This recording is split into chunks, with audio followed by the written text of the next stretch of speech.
अगर थोड़ा सा भी भगवान ने दी हो तो जरा उपयोग करो। एक वीडियो बनाया था जिसमें मैंने बोला कि जो हमला हुआ है वो पूरा इंडिया पे हुआ है, लेकिन बहुत सारे अंधभक्त थे जो मान ही नहीं रहे थे। उनके लिए मैंने एक प्रूफ लाया, क्योंकि पलाऊ जिसके बारे में बोला जा रहा है वो एक छोटा सा आइलैंड कंट्री है और उसका अभी करंट सिचुएशन देखें तो मात्र 17,500 वहाँ पे पॉपुलेशन है और मात्र 663 वर्ग किलोमीटर में ये फैला हुआ है और मोस्टली जो वेस्टर्न पैसिफिक ओशियन का तट है वहाँ पे ये सिचुएटेड है।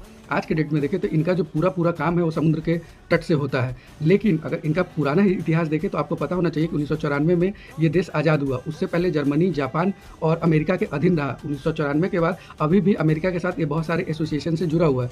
अगर आपको लगता है कि जो हमला हुआ वो इंडिया पे नहीं पलाऊ पे हुआ, तो आपको पता होना चाहिए कि जिस कंट्री का मात्र 17,500 पॉपुलेशन है और न उनका कोई सेना है, न ग्राउंड जीरो पे कुछ भी है। आज से पहले इंडिया के 99% लोग ये नहीं जानते होंगे कि पलाऊ मैप में कहाँ एग्जिस्ट करता है और कौन सा कंट्री है, लेकिन ये हमला होने के बाद सब लोग जान रहे हैं। और हमारे जो यूनियन पोर्ट मिनिस्टर है सर्बानंद सोनोवाल जी, उनका ट्वीट देखिए, उसमें साफ लिख रहा है पलाऊ फ्लैग्ड माउंट सेटबेलो शिप।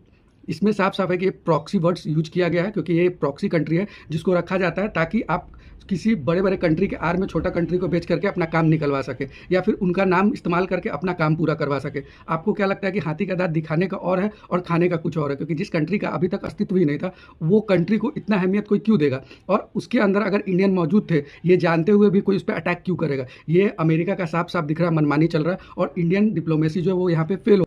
आप कुछ बोलेंगे भाई साहब? 2 चाय बोली थी, अभी तक आई नहीं। तुम्हारी चाय ना बनी अभी तक?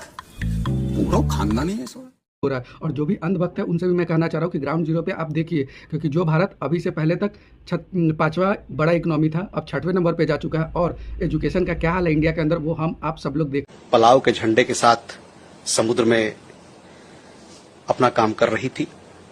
हमको ये भी पता चला है और ये हमको जानकारी है कि जहाज के बीच और अमेरिकी नौसेना के बीच उनके बीच वार्तालाप हुई। तो ग्राउंड जीरो पर बात पहुंचते पहुंचते तक बहुत ज़्यादा कॉम्प्रोमाइज हो जाता है। तो आपको ग्राउंड जीरो पर रियलिटी पता होना चाहिए। तो ये जो पलाऊ है ये बस एक प्रॉक्सी कंट्री है जिसका यूज और इस्तेमाल यहाँ पे किया जा रहा है। और अगर ऐसा नहीं है तो फिर अमेरिका क्यों वार करेगा? क्योंकि अमेरिका के साथ ऑलरेडी एसोसिएशन में है पलाऊ कंट्री। आपको क्या लगता है कि ये बात सही है या फिर जो हमारे भाई वहाँ पे शहीद हुए उनके साथ गलत हुआ है? कमेंट करके जरूर बताइए। जय हिंद, जय भारत।